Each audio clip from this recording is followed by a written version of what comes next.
روز 14 نوامبر سال 2022 در شهر دوشنبه تحت رهبری رئیسان کمیته‌های دولتی امنیت ملی تاجیکستان و قرقیزستان سیمومین یتیمو و قمچبک توشیف جلسه نوبتی مشترک هیئت‌های حکومتی اوید به تعیین و علامتگذاری سرحد دولتی این دو کشور برگزار شد.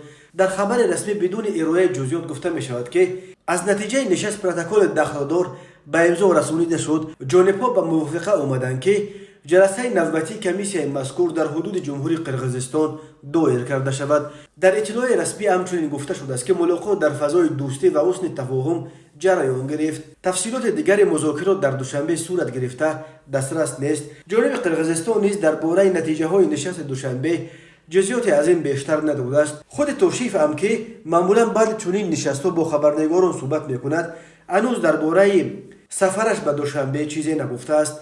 با گذشت بیش از 30 سال از سقوط اتحاد شوروی از 970 کیلومتر مرز تاجیکستان و قرقیزستان تا کنون بیش از 300 کیلومترش همچنان تعیین و علامتگذاری نشده است. در قطعه‌های بحثی که اساساً در مرز تاجیکستان و قرقیزستان جایگیر شدند، هر سر چند وقت بر اثر آب و زمین و چراگاه و راه مناقشه‌ها رخ می‌دهند. این مناقشه‌ها بعضاً به تیرپرانی‌ها می‌پیچند و باعث هلاکت مردم از دو طرف می‌شوند. در سال 2021 و 2022 در نتیجه زدوخوردهای مسلحانه در مرز دو کشور نزدیک 200 نفر کشته و بیش از 700 نفر از هر دو جانب زخمی شدند.